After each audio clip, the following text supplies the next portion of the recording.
We wish to acknowledge the traditional custodians of the land we are producing on, the Woodjuk people. We wish to acknowledge and respect their continuing culture and the contribution they make to the life of this city and this region. Warning, this podcast is a safe space for all individuals to freely express themselves in the sexiest way possible. Any information or advice provided comes from our own experiences and in no means should be taken as professional advice. We respect each individual and their experiences and have zero tolerance for any rude or unsolicited behaviour. Hi guys, welcome to Project S.L.U.T, Untamed Tarts, or as we know it, Project Slut. I'm a slut. Project S.L.U.T, the show that educates and entertains all things sex in an inclusive and positive way. Let's put power back into being a slut and fight back slut shaming with your host, Lavi. The nasal stuff. Yeah. Do you think there's a problem with breathing through your mouth? Yeah. Yes, That there is is. a lot for it. I've used like a mouth guard thing that kind of like pulls your jaw forward, and that does help, but it also, I feel like it moves my teeth a little bit. I didn't know it was a problem till he told me. He's just like, you're a mouth breather, and I'm like, yeah. So Isn't that normal? obviously, like mouth breathers is like a derogatory term. Like someone calls you're a mouth breather, obviously you can take it as a negative, like an insult, right? I didn't know that. You've never heard as a mouth breather. Like if I were to say, "Oh fuck you, you're a mouth breather," No, I never heard That's of that. really? Yeah. That's like one of the more complex insults. What does it mean exactly? You know those I'd say like the hillbilly. hillbillies and Yeah, like those rednecks. Oh, okay. Just saying like you're a few Inbred. cents short of a dollar, so to speak. hey. Saying like you're a few cents short of a dollar. I like that one. The guy I work with, he is notorious for just bringing up like Australianisms. He was making them up. He was like, yeah, we're out on the piss as full as a state love school. I'm like, as full as a state school? He's like, yeah, a state school overflowing with piss. Oh, I love that. That's actually really funny. I'm gonna use that now at work. What? You're a few cents less than a dollar. And that's correct, right? Yeah, a few cents short of a dollar. And A few it's cents like short. not the sharpest tool in the shed. That's all, yeah. So, Story of the mouth breather. So I was at the Lavinia. Are you a mouth breather? She's like, yeah. Like full, like taking into. Like, she didn't understand that I was insulting her. yeah. And I said, that actually is medically problematic, because what happens is if you continue breathing from your mouth, your jaw won't develop properly. You know, right? Because it's sitting down, like Okay, so you guys ready to start? When we start ready? rock and roll. Okay, cool.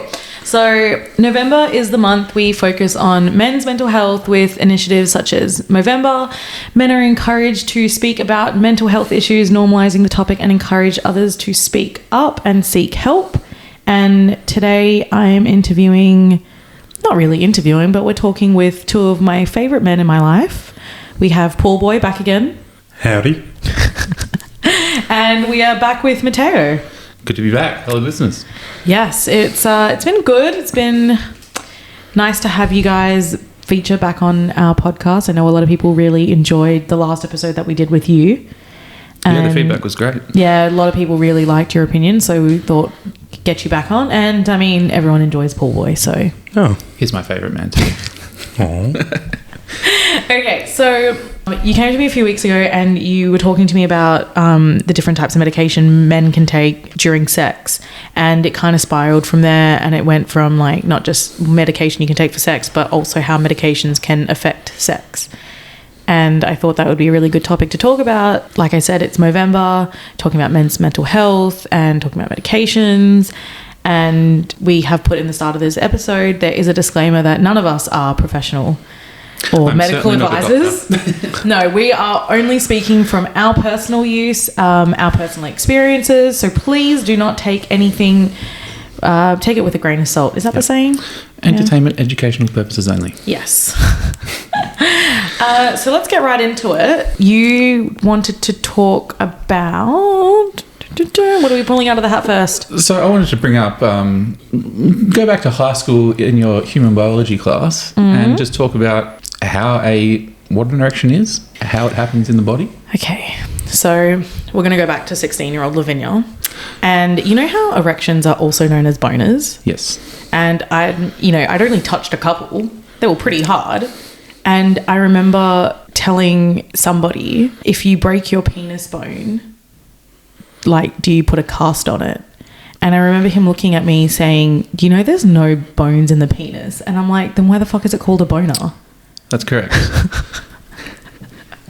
So you can actually break, in inverted commas, your penis. It is not a bone, but it's a muscle, but you can technically break it still, yes. Yeah. So, But there's certainly no bone there, no cast. So, so I just wanted to start on just saying that getting a boner is a combination of mental and physical stimulation. And they can be, obviously they're very mutual, but they can have different aspects. And we're going to talk more about the physical at the moment. In the male body, it's controlled by testosterone and estrogen. And your penis is made up of fibrous tissue, which is triggered by mental stimulation to increase blood flow.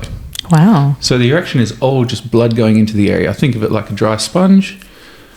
You know, pour water on it, it soaks it up, and your body sort of locks the blood flow in place while you're mentally stimulated, and that's how you have a boner. I have never known that actually at all. That's actually really interesting, like especially comparing it to a sponge. Yeah, well, they actually call it a fibrous sponge tissue. Oh, so, that's interesting. And that's why a lot of when guys are, you know, growers or showers, they can be sort of, the tissue can be different but still end up in the same size erection at the end, so to speak.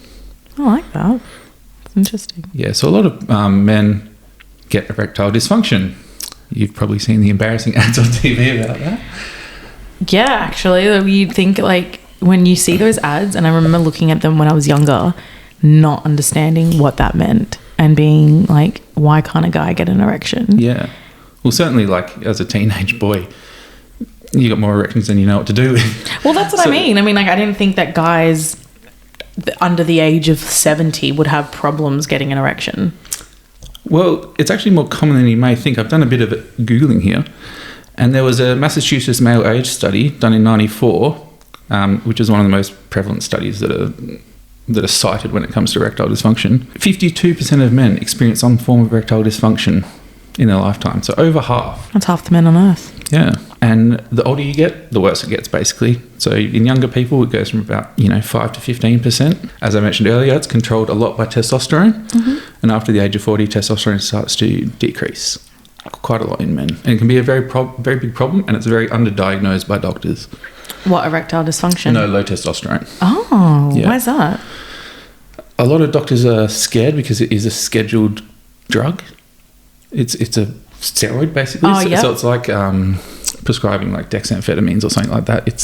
Most doctors are really hesitant to give it out unless they really know what they're doing, which is quite unfortunate. So a lot of people end up going to endocrinologists who are hormone specialists. Oh, yeah. But they're quite expensive. There was also a study published in the Journal of Sexual Medicine and found that erectile dysfunction affected 26% of men under the age of 40. So a quarter under the age of 40 is still very common. That's actually in quite big. Young men. Just got a quick few causes of erectile dysfunction, and again, mental and physical, but alcohol use, drug use, smoking, diabetes, high cholesterol, heart disease, obesity, anxiety, stress, depression, all these things can correlate to cause erectile dysfunction.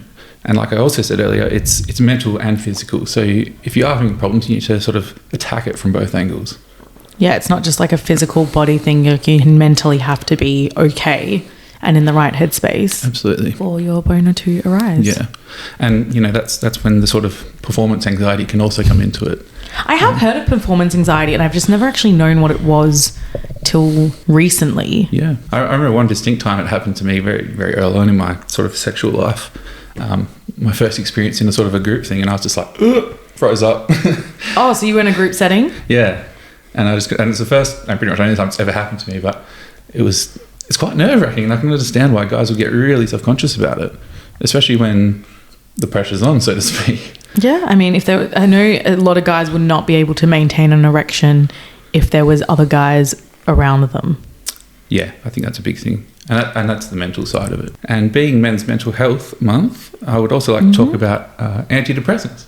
Woohoo! I have a lot of experience in this. I have a lot of experience in this area. I've been on them constantly for probably 13 or 14 years. Yeah, so we'll start with that. Can you give us, obviously, tell us what you're comfortable telling us, your experience, your background taking medication for mental health and what that's been like? So for me, it started, the first time I took them, I was 18, and I've been on pretty much everyone on the market over the years. Initially, when I was 18, I wasn't particularly sexually active, so this sort of thing didn't really bother me, but as the years went on and as I got more sexually awake, so to speak, I noticed that antidepressants do and can have a huge effect on your sex life. And so that's when I sort of looked into other remedies, other substances, medications and things you can take that can help improve your sex life. Because, it's something that's very important to me as a man. Mm-hmm. And, I like to satisfy my partner. And sometimes you have to look beyond the natural ways to get it done. So you mentioned you weren't very sexually active, and so you didn't really notice the SSRIs on any other medication affecting you. Yeah. And I know from my own experience that I don't actually, I can't actually recall whether the antidepressants ever affected my sex life, because I didn't actually really have one. But it was kind of, I do remember feeling not bothered. And I think, being in a... As in, sexually, just I just wasn't care. I didn't care if it was happening or not. Yeah. And obviously, like you said... appetite kind of just went. Yeah. So obviously, like you said, you being in a partner relationship, it's not fair on your partner. So you kind of have to get up there. Yeah. And I've mentioned this before. It's a little bit harder for guys, I find, sexually, because women are able to kind of just sit there. You don't need to be able to really do much. You got lube, you got whatever, you can make sex happen. Whereas a guy, you can't really stuff some squishy thing inside a hole. It's just never going to work. Yeah, I feel like women, it's maybe a little bit less of the mental, because like you say, they can use lube, you don't have to get an erection. Mm-hmm. But I think, I know it's been proven in studies that antidepressants can definitely affect women sexually as well, just in slightly different sort of ways. Yeah, like I said, I wasn't bothered about sex, and I think, my experience on antidepressants, I had a good experience. I wasn't on it for very long, but when I was, I felt quite numb. I'd say that's a really good way to describe antidepressants. You're not sad, but you're not happy. You're just kind of there. Yeah, I always sort of make this sort of analogy. If your feelings are a scale of 1 to 10, antidepressants take away the 1s and 2s, but they also take away the 9s and 10s. Wow, that's a good way to put it. So you don't feel the vast lows, but I also feel like you don't quite get those highs either. Because you're almost numb to experiencing those highs. It blunts the extremes of feelings. Yeah. Okay, so you were on these antidepressants and your sex life was kind of not going there, and so you dabbled into sexual enhancement medication? I did, yes. The one everyone would have heard of is obviously Viagra. There's other ones like Cialis, and I think another one's called Camagra or something similar. Oh, the jelly? Yeah. But I've got a few more facts to run past you. As you can tell, I'm a big fan of stats and facts. So people who have depression, it's anywhere from 35 to 50% of them have some sort of sexual dysfunction prior to treatment. So the actual depression itself affects their sex life. Sex life. Then on top of that, you start taking medication. Bit of a double whammy. It can whammy. double down, yeah. So yeah, in some cases, sexual difficulties may not stem from the SSRI, but rather from the underlying depression. If medication is the problem, sexual side effects sometimes subside with time. It can affect women in the sense that they have, like you say, less lubrication and delayed orgasm. And for men, it's more likely to be erectile dysfunction, delayed orgasm, and in general, a lack of desire. And I think it's a good thing to note that in general, I find that sex is something that can boosts your happy chemicals in your body. Absolutely. And so, you're sad already, and then you can't have sex, so it's just you're just kind of missing out on a platform that could potentially help you even more. Yeah.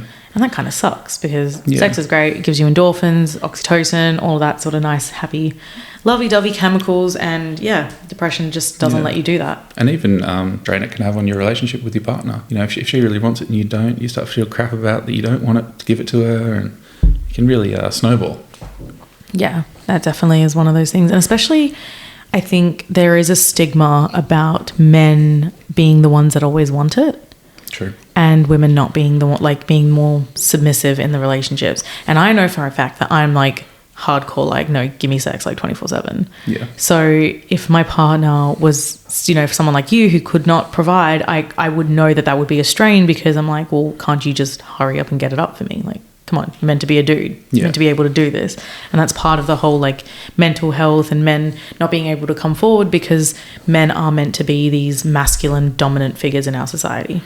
Yeah, and I feel like even when it comes to how we just mentioned before about, sexual enhancement pills like Viagra, I feel like a lot of men would even be reluctant to go to their doctor to get it. Of course, I feel like it would feel, I mean, I'm not a man, but I feel like it's the one thing that men are meant to be able to do, so you feel kind of ashamed that you need to go ask for help for it. Yeah, absolutely. It really like gets at what it is to be a man for a lot of people. So how did you experience these sexual enhancement medications for the first time? So I was originally prescribed them by a doctor. Interestingly, he asked me, he said, have you had any sexual side effects? And I said, yes. He didn't follow it up, and he just said, do you want Viagra? I just said yes, because I was like, whatever. The problem wasn't getting an erection for me. The problem was delayed orgasm. But so you couldn't come? Yeah. Okay. So, but the thing that Viagra can do is it can stimulate, because it stimulates you physically, it also can sort of, as a side effect, your mental state gets going. Because obviously once you've got a rock hard boner, you're in the mood kind of thing. So I was prescribed 50 milligrams, and very effective. Is that a lot, 50 milligrams of Viagra? No, that's kind of like the standard starting dose. Okay. You can go up to 100. They even make 200 milligram pills, but that's for like geriatric extreme cases, like the Hugh Hefner types. Yeah, and it's not the sort of thing you want to overdose on, because it can induce heart attacks at high doses. If you take too much, obviously bad. Yes, never do that. Yeah. Is there any other kind of side effects from taking Viagra? Yeah, so just going back to the old human biology lesson, most of these pills like Viagra and Cialis are what they call PDE5 inhibitors. Now that funny PDE5 is just a name for an enzyme that affects blood flow. So all these drugs do is increase blood flow to the area. Okay. And as we mentioned before, blood flow to the penis is what creates an erection. The side effects, the main one I get or have experienced is just like a stuffy nose and a bit of a sort of, a lot of people get a sort of red face. Kind of like a hay fever? Yeah, a little bit. I'm quite tan, so the red face doesn't really show so much. But yes, in case of an overdose, it can lead to heart attack, a constant erection, which can lead to an infection like gangrene. Extreme cases can lead to surgery and even amputation. Jeez. So if that's not if that's not bad enough to stop you overdosing, I don't know what is. Wait, is that amputation of the penis? Yes. Oh, goodness. I didn't know that thing was a thing. It literally gets infected, yeah. I watched a documentary about a guy who, he went home with the guys one night, a gay fella, and the guy was like, he was into injecting things into guys' penises, and he injected this guy with, he didn't even really know what, and he had an erection for days, and they were in the hospital trying to like drain it with syringes, and it was bad. Oh, that does not sound fun. Yeah. Yeah. Funny story, I've actually heard of a close friend of mine talk about a injectable sort of Viagra. Yeah, I think that's what you're talking about, right? This guy didn't even know what it was, because it was just some guy that he basically met that night. But I have heard of injectables being used in the porn industry, the injectable Viagra that you do inject straight into your penis, but I don't think that's for me. I mean, what kind of, when you, yeah, are you saying that there is a Viagra on the market that you actually are meant to inject into your penis? I've heard porn stars mention it. That's as much as I really know about that one. I've only briefly heard about it through a really, really close friend of ours. And me sitting in, I'm like, which friend of ours is this? And I was taken a bit by surprise because I know him really well. And when he mentioned it to me, I was like, wait, things like this exist? And he's like, yeah. Well, what do you do is it's a really thin piece of needle. Thin needle. It's a really thin needle, and it's very small as well, so you don't really feel it. That's what he said. Okay. Are you willing to try it? Definitely not. Definitely You're not. like, I don't need to be circumcised twice. Okay, so we've talked about all the ways that men are able to be helped sexually. Is there anything for women out there to be able to take if they're not feeling... I mean, like we said, it's a bit hard. You know, we've got things like lube, but is there anything that we can actually physically do or take to be able to help? There is. It's less common because for women it's less the physical. Obviously, the male needs to get an erection, the woman doesn't. It's not FDA approved, but women have and can take Viagra. And it does. As in just the same Viagra Yep. that men take? Yep. Oh, and what does it do to them? The same thing physically, it promotes blood flow, but obviously in women it enhances blood flow to the clitoris, which can increase the feeling, the sensation. Keen. I'm trying. On that topic, I've also dibble-dabbled in a bit of the enhancements, and through the person that I buy from, she also sells Femagra. Well, it's a female's version of Viagra. Actually, obviously, because it's a female's version, I never thought I'd buy it or try it out for my partner. Do you know much about that? No, I've heard of it, but I don't. I mean, know. is the female Viagra just the one that just isn't? Is it just is she just rebranded it, or do they actually have? I'm not sure if there's like a chemical difference there. Could be. Maybe it's just a lower dosage as compared to normal Viagra. So if your normal dose is 50 milligrams, maybe this Femagra is probably half that. Could be, yeah. I'd be keen to try. I mean, I've never taken anything sexually for sex. I've never taken anything for sex before because, like we have said, like it's more of a physical thing. But I would definitely be keen to try it and actually see if there's actually been a difference. You know, continuing on this topic while we're at it, it reminds me of a story of a really close friend of mine, female, who happened to try, I think it was a Camagra jelly packet. And this friend is named Montana. Oh, perhaps. Not for sure. We were outing her. It's Montana. Well, I heard it for the grapevine, not from her personally. Anywho, so from what I heard was that she started feeling a lot of pelvis pain by taking the Camagra jelly. Yeah, she did. She did say she took Camagra. Okay, I remember when she found the Camagra packet in my room and she's like, oh, I've taken this before. And I just looked at her and I was like, no, this is for men. Yeah, I've never personally used it and I don't actually know much chemically about it. But she just said she felt like a burning crabs kind of feeling down there. And it wasn't fun. It wasn't like a tingly blood flow feeling. It was like a bad feeling. Yeah, she didn't like it. Oh, okay. But yeah, I mean, I licked the packet and it was all right. It tasted nice, but I mean, nothing happened from that. One of the only drugs that I could really find, or substances, that works for men and women, is called melanotan, which is an injectable peptide. Melanotan? That is actually used, was originally made to help prevent skin cancer. So it literally makes you tan quicker. Oh, that's right, yeah. Heard of that. But as a side effect, for men, you get raging boners for like 24 hours after you inject it. So you get tanned in a boner? Yes. And for women, they get really wet for 24 hours afterwards. What? Yeah. And then that can, make you a bit in the mood. I mean, I don't need to be darker, but I mean, it would be fun to try. Yeah. And they've also isolated the erection-causing part of that molecule and have made a separate drug just for erections. It's called PT151. So it was so effective that they just derived it directly as an erection medication. Hey, Mateo, where do you get that from? Just asking for a friend. It's not a legal substance in Australia. Oh. So... Telegram. Get it from old mate in the dark alleyway. I actually also want to just... I don't know. I'm actually just kind of keen to try that. Like, I mean, when you just said, like, it makes women really wet for the next day, I'm like, am I just going to be sitting there, like, do I need to, like, stuff some tissues up there? Like, how, like, are the juices just going to be, like, constantly flowing? Carry a towel around when you're sitting on transport from town. A funny story. Why am I on transport with no underwear and a towel? Do you spend all your money on... What's it called again? Melanotan. So I've spent so much money, I have to take the train now. Why isn't my boyfriend picking me up?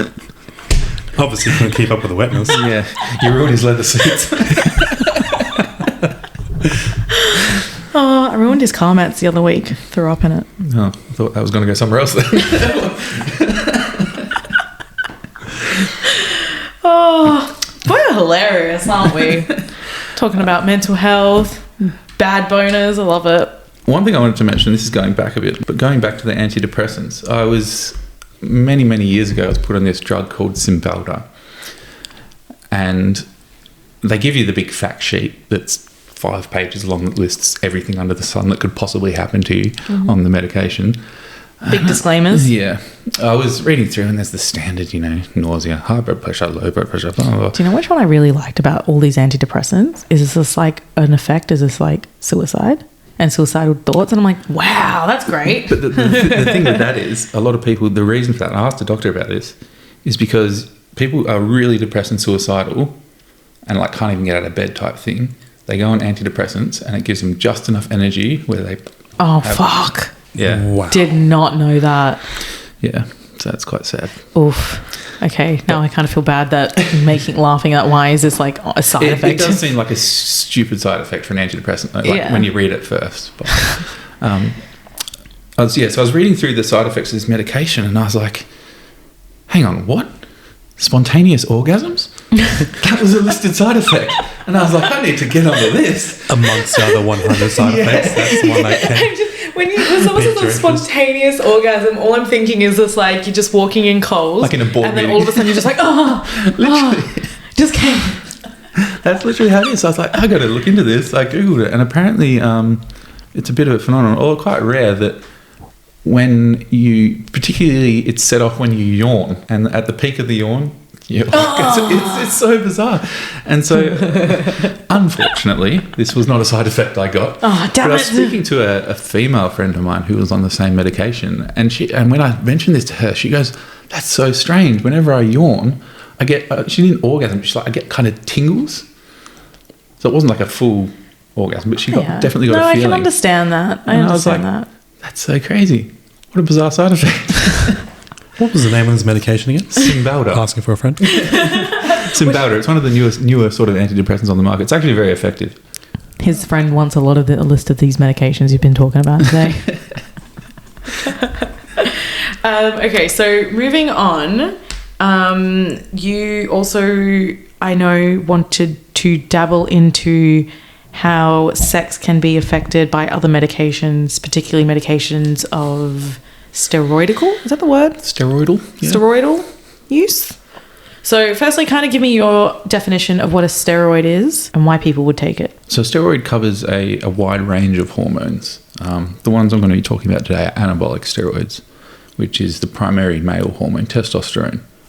Now, there's a number of steroids, but they're all derived from testosterone. And as we said before, testosterone is one of the main drivers in male erections. So an increase in testosterone, as you can imagine, would be an increase in male characteristics, which include erections, libido, muscle mass, which is why a lot of people take it. I feel like also they help push out more of your pheromones. I heard that as well. Is that fair? I haven't read any actual studies on this, but I've heard a lot of anecdotal things of people being like, as soon as I started, more girls started hitting on me type thing. Now, that could be because you're working out and looking better or whatever. Sounds kind of placebo-y. Yeah, it could be. Or also, because I've heard that testosterone, people get prescribed testosterone not only just for bodybuilding, but also to help their mental health as well. Absolutely. So I feel like if they feel good, they also start to notice things which they didn't notice before. Because one of the main symptoms of low testosterone is like depression, low energy. So unfortunately, the vast majority of men go to a doctor with low testosterone and walk out with antidepressants or something that isn't quite what they need, which is unfortunate because testosterone is a great hormone if used properly. It's almost older men say it's like a whole new lease on life. They feel like a 20-year-old again type thing. So I think for a lot of older men, it would definitely be beneficial. Yeah, that's right. I've heard that's TRT, testosterone replacement therapy. Yeah, I've heard a lot of the famous podcasters talk about that too. Yeah, Joe Rogan, he's on TRT. Yeah, he talks about it quite blatantly. Not blatantly, but very open about it, and almost to the point where he's kind of promoting it. Yeah, well, I think I tell a lot of people it never hurts to get a blood test done and just see where you're at. Yeah, definitely. I mean, going to get your blood test done, seeing how much free testosterone levels you have, and working towards that to either increase or... Yeah, or even just to have like a baseline of, okay, I'm at this level now in 1 year, 5 years, 10 years, where am I at? Am I going down? Do I need medicine?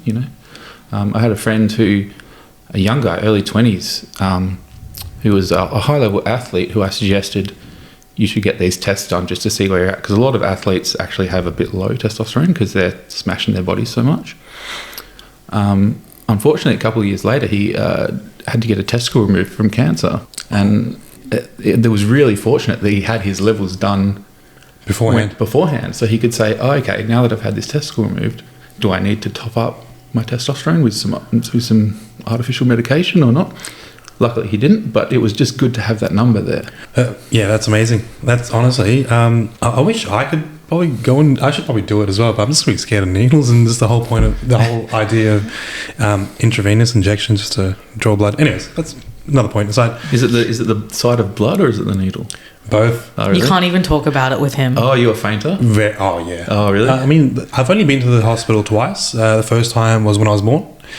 Second time was when I had a very, very severe I thought you were born in the village. Hey, look, it may come across as that, but luckily for my parents, they were very fortunate to have me in a very nice hospital. Yeah. I think it was a private hospital, very, very fancy, and I was really fortunate. I've just never heard someone describe, like, yeah, I've been to hospital twice. First time when I was born. Were you born in Australia? Yeah, I was born in Australia. Okay. But, anyway, sorry, getting back to the point, I don't know if should I talk about this? Yeah, you can if you want. Yeah, so just my phobia of blood. So the second time was when I had a very, very, very severe eye infection, and it was to the point where I went to go see a GP, and the GP said, hey, you got to go see an actual doctor. And I went to the hospital, and that hospital then sent me to another hospital. Anyway, this was 11 o'clock at night. They had to call a specialist out from his bed to come and help me out. And he had a look at my eye, and he's like, oh, this, and this. It's a very new infection. Right. Anyways, put me into a bed. Had a nurse come down to stick in one of those, what's it called? It starts with a C. Catheter. No, cannula. Catheter? I thought it was a catheter. Catheter goes up your japa. I thought a catheter just referred to any of those points that go into your body. But anyways, go on. Yeah, so I think it was a female. So she said to me, I've done this plenty of times. I'm a seasoned nurse. Let me just insert this whatever. Something, yeah. Into you. I'm like, yeah, no worries. And I knew my phobia. This infection was so bad. I said to her, look, just do what you got to do. I looked away, and she was talking to me about, so what are you studying? Being all nice and rah. All of a sudden, I hear her say, oh, shit. And I've still kept my face looking away, and all I hear is her mopping up the floor. And she's like to me, oh, yeah, very thick veins. I'm like, oh, thank you very much. I look across, and on the floor, there's so much blood. Here's a squirter. Yeah, and after that, I was just like, wow, I definitely have a phobia of blood. Luckily, she did get it into me, and I get it into me. And yeah, that was the history of that. But yeah, just anything in terms of needles, bloods, very, very squeamish. It's weird because you think like such a big guy wouldn't be scared of like the tiniest needle. I think most people are afraid of needles. Really. I don't care. I mean, I don't stick care, them in me. Well, for me, it's also like it's a piece of metal that should not belong in your body. Yeah. The only one time that I've really had like an issue with a needle was when I was getting a blood drawn when I was really sick and my veins collapsed. So the regular needle wouldn't work, so she used a syringe to try and suck it out. Still wouldn't work. Oh no! And the lady doing it was actually a friend, and I was like sort of going a bit hazy, and I was like, oh, I think I'm going to throw up, or maybe. Like, and I went to go faint, and she starts hitting me in the face. Like, don't faint on me, we're not going to be able to pick you up. But I ended up not even, like, she still couldn't do it, so I ended up going to hospital later that day and getting it done. Oh, since we're talking about this, I want to give my story. So I've been into hospital, like, it's just such an irregular occurrence for me. So like I have private health, including hospital cover now, because it's just cheaper this way. And I remember they put the same thing they put in your arm, but in my, like, on top of my hand. Yeah, it's very common in women. And, they did that, and then they put the Band-Aid on, and I was getting discharged. And, I'm just walking with my mum, and I'm like, why is my paper soaked? And I looked down, there was this massive trail of blood. Are you okay there? Yeah. So far. Poor boy's about to drown. there was a massive trail behind me of blood, and I'm like to my mum, I'm like, no, she's good. Mum's like, go back in. And then so I just go back up to the triage nurse, and I'm like, I'm bleeding. She's like, oh, okay, take a seat. I'm like, no, like I've been to hospital already, but like I'm just bleeding everywhere. And it was at this point my hand was like dripping with blood, and they had to like fully just like wrap my hand up because for some reason that point of entry for the needle just pulsating. Yeah. Oh, stop it. Next. All right, so we're back onto topic. Nice little detour. You feel a little bit sicker out there. Yes, give me a bit. We'll be right back. So, on MDMA, you can really feel a lot of those sensations, like your touch, your hearing, not your taste, but like a lot of your other senses heighten. I've noticed with myself, I felt like even my sixth sense has significantly heightened. You start noticing things where you wouldn't normally notice. On MDMA, I've noticed that a lot of people look at me, and maybe that's just me. That's just like in my perception. Initially, it did feel really uncomfortable. Whereas now, I just feel like, oh, hey, nice, you've noticed me. So I've I looked at it into a positive light and taken that into account, and now I just feel more comfortable. Yeah. Especially in the surroundings as well. Like any sort of drugs you do, it all comes down to the people you hang out with, your mindset before going in, and also your environment. All Absolutely, these factors make a big difference. Because the only real sort of more hard drug I've ever done is cocaine, and personally, I love it. It's a great drug. It makes you feel great. I get extremely chatty on it. But sexually, I can have sex. I almost certainly won't finish though. Oh, really? Yeah, just because I'm Coke dick. Sorry? Coke dick. No, just won't finish. I can get an erection fine, but... I have a theory why. Go on. So, now through a very, really reliable source, through a YouTuber that I follow for many years, through his YouTube videos, he's been an addict for 10 odd years now. He's celebrating his 7th year of sobriety, I think this year. His goal was to try every single drug on the face of this earth, right? His choice of drug was methamphetamine, although he has tried numerous sorts of drugs. Anyways, point I'm trying to get to is, so when you have sex, the dopamine levels in your brain that release into your brain are about 200 decibels, right? We'll say 200 decibels, which is correct. Cocaine is 400. Heroin is also 400. Methamphetamine, when you slam it, when you IV inject it, is 1500. 1500 decibels of dopamine into your brain. That's 7 times more than sex. I have heard that, and yeah, I've often thought. I think I might have heard that on a podcast as well recently, and I remember thinking, sex is X amount. Sex on cocaine is 3 times that, and then sex on meth is like 15 times that. And I'm like, my God, what's meth feel like? If cocaine feels that good at three times, what's it like at 15 times? And it makes you understand how addictive these things can be. Oh, 100%. Yeah, I mean, how hopefully most people listening to this podcast will know how good sex feels. Imagine 15 times that. That's crazy. I feel like, but also, having said that, because 1500 decibels of dopamine released into your brain, that is very unnatural. That is an unnatural amount of dopamine being released into your brain, and obviously, like we said earlier on, whatever goes up must come down. So once that level of dopamine once your brain reaches that amount of dopamine, it soon realizes, hey, I've got so much dopamine in my brain, I need to stop making dopamine. So what happens is it cuts off making dope into your brain, and that's when you start having that come down feeling. And that come down feeling is terrible, not from personal experience. I've never had any bad come downs, but through what I've heard, through people I've known, and also like other YouTubers and podcasters, that come down is so terrible, which is, some people say it's not even worth the high. I have heard that, yeah. I guess obviously with these things it's also dose dependent as well. Yeah. And also your ROA, your administration. Yeah, the way you choose to add. Your method of taking it. Yeah, right. Because obviously the quickest way, intravenous straight into your system. Yep. Second, intramuscular, a few minutes. into your system, and then if you inject it into your fat, longer again.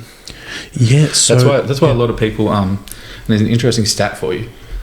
Oxycodone, which is a very common painkiller, particularly in the US, people would crush the pills and either inject it or snort it. What happened was the company decided we're going to change our formula. So when you crush it, it turns into a gel that you can't inject or snort. Their sales dropped 80%. Oh. So it stands to reason that 80% of the use of that drug was illicit. Yep. So this is recreational. Yeah, so and it just goes to show that how much people prefer injecting it right into their system or snorting it, which is incredibly quick. Yeah. It hits you really quick. Recently, I was on actually a Reddit post talking about this. So they're talking about the bioavailability into your body. I've probably used the wrong word. Bioavailability. Yeah. So when you smoke it, let's just say like methamphetamine. When you smoke methamphetamine, it's about 30% into your bioavailability. Second is snorting it. It's about 60%. Yep. Next from there is boofing it. What's that? When you stick it up your butt. Oh, yeah. Shelving it, as it's also known. Shelving it, yes. And that's 90%. Wow. And IV injection is 99%. Because I have heard of people doing like MDMA pills up the bum because it doesn't upset your stomach. You don't vomit. Oh, really? Yeah. Oh, wow. I thought it was just a joke. No, I've legit know people who have done this. Oh, wow. So all this time I've heard people, stick it up your butt. Like, I thought that was just like a joke, like you're trying to say. It's to bypass the stomach. Oh, wow. Yeah, and also because your anal cavity, your rectum anus, it's more closer to your, it's more, Well, the main thing is it's incredibly vascular. That's it, that's right. So which is why, bringing this back to sex, which is why you're more likely to have issues with STDs doing anal sex. It's because it's not designed for sex, it's not lubricated, it's highly vascular, so the risk of infection is so much more. Wow, yeah, that makes a lot of sense. Holy shit. Also, anyways, on the topic of illicit drugs and sex, so with MDMA, I feel like I've mentioned this before in a previous podcast on season 1. We were talking about MDMA, my choice of drug, and we're talking about sex as well. Downside of MDMA is vasoconstriction. That vasoconstriction on MDMA is such a, what's the word? Downside? Downside, cock block. And our biggest cock block is the vasoconstriction from MDMA. And even I've had instances when I've taken copious amounts of Viagra and Camargo and Cialis in the same night, a combination of 2, 3, and even then I struggle to get it up. Oh, wow. And I know why. It's like Matteo mentioned earlier, erections aren't just physical, it's also mental. So if you think back to the environments you were in, I specifically remember you saying you took all these medications, you had vasoconstrictions, but the minute you stepped out of that event and you were back home and you were alone, your boner could not go down. Oh, yeah, that's true. I feel like...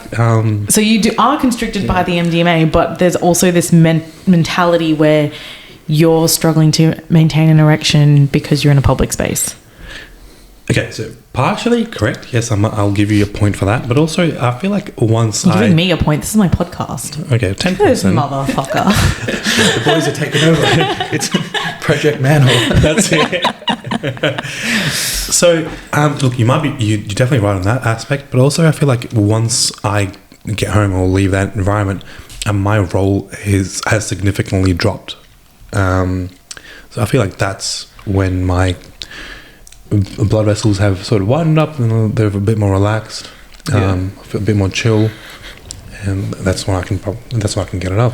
Yeah, one of the things that it sort of goes back to the whole mental state, and this is not necessarily affecting sex, but you could liken it to other sort of drugs.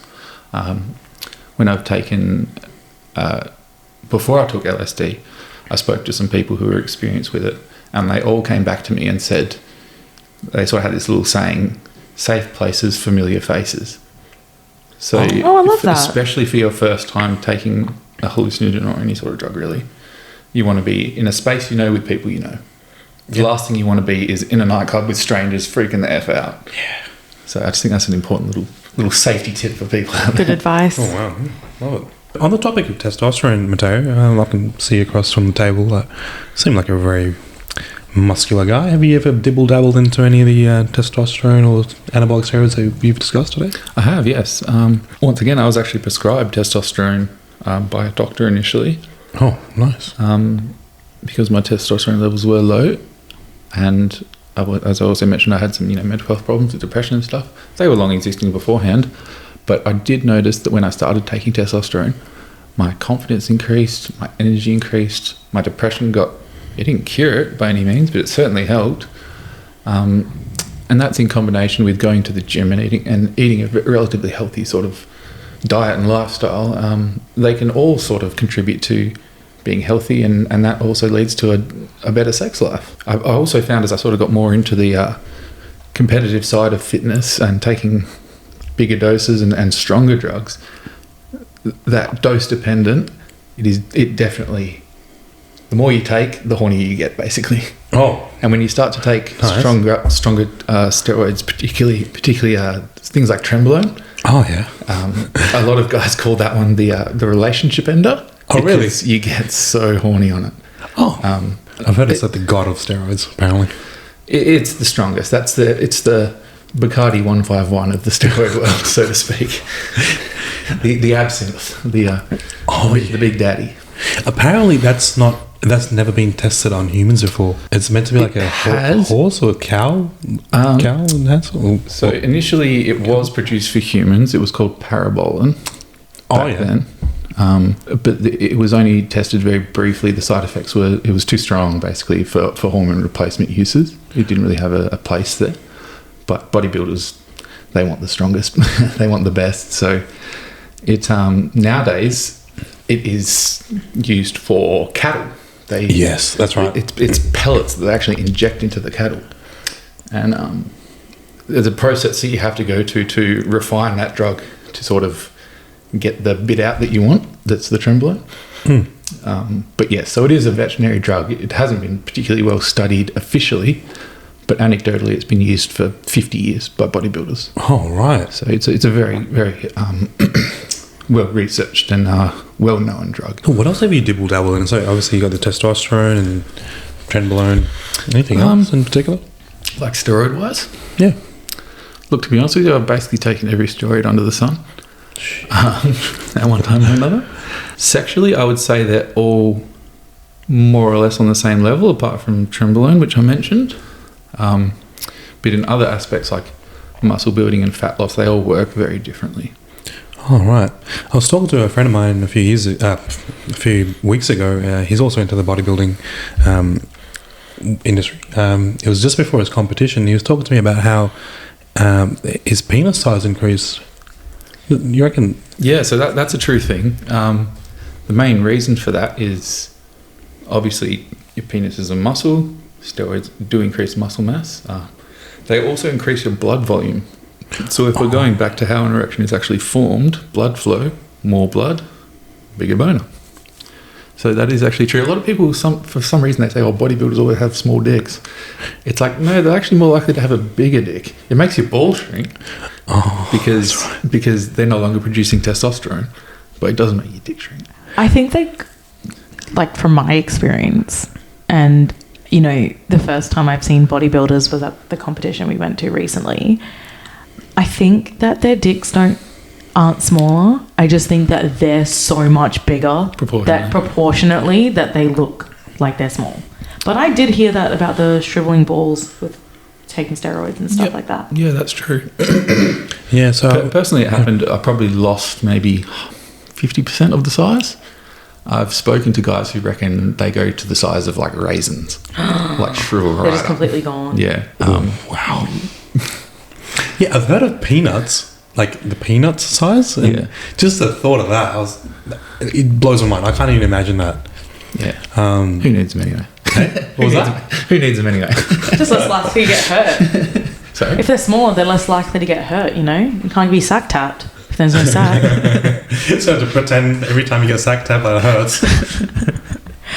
Wait, is that sweat? Yeah, I'm getting sweaty here. Holy shit. Dude, are you hot? Like I could have put the aircon on or something. It's the trenbolone, isn't it? I haven't taken anything since comp. Ow. I haven't even been to the gym since comp. Are you kidding me? Were you not even cruising or anything? No. Holy fuck. It's been really informational. I don't want to say nice. I usually say it's been really nice talking to you, but it's been really informational getting to know about your experience taking different sorts of medications for sex and also the different types of medications that you haven't taken that have affected sex. I definitely learned a lot about the male side of erections today. I can safely say that penises do not have bones in them. I know that. They are caused by blood. Then the blood hardens, right? A plus for you, Lavinia. Woohoo! Pass today's test. So yeah, now I can say it's been really nice having you back on, Mateo, to talk about this. And I know from personal experience dealing with mental health, it's not the easiest thing to come out and talk about, especially being a man. And a lot of the reason why we have things like Movember is to encourage more men to speak up and seek help. So I do applaud you for coming on and talking about your experiences. And as always, it's been very nice having Bull Boy on as well. Oh, thank you very much. Also, I'd just like to add on to it. If any of our listeners, especially the male audience, if you're ever experiencing any sort of erectile dysfunction and you are taking action for it, props to you guys. It takes courage to understand and also accept that, hey, this may be an issue, and looking to seek help and advice and any sort of medication to benefit you. That's props to you guys, man. I mean, especially now in the society we kind of live in, I feel like topics like that are very not talked about, and also it also may come as a bit emasculating for some men. Hey, so I feel like there's a lot of big guys out there, and you wouldn't even know they're all on ED, well, erectile dysfunction meds. So yeah, don't be ashamed. So I'd just like to say thank you for having me on, Lavinia and Pool Boy. I hope the listeners got some useful information out of this. Before I go, I'd just like to say, going on from what Pool Boy just mentioned, men, get help. I know it's hard, and I know sometimes, like you say, it can be emasculating and you don't want to reach out for help, but I think it's really important. And I just wanted to mention now, if you are having trouble, you can call Reach Out Australia. This one is more for young people. It's 13 11 14. Lifeline. There you go. There you go. There are lots of different services out there that, we are quite lucky in Australia where that we do have like quite a lot of platforms that people can seek out help if they don't feel comfortable seeking out to their friends and family. There's also, I can also just mention now, there's a few, if you're on the socials, there's a few pages that I follow. One is Blokes Advice. That's just a sort of a men's helping men's page. There's also Project S.L.U.T, which is a charity that supports men's mental health. And there's also Build a Brotherhood, which is another support group, particularly for men. And that's all online. So you can chat to people there and reach out. And it's a really nice community. Love that. And also there is Project S.L.U.T. So if you guys are ever having a hard time, if you need information on how to access these services, we are more than welcome to retell you any of the advice that you've heard on our show today. So thank you guys. I hope you guys enjoy the rest of your weekend. It's been a pleasure. Thank you. That's all we have time for today. I hope you enjoyed tuning into Project S.L.U.T. Stay safe, stay whorish, and we'll see you soon.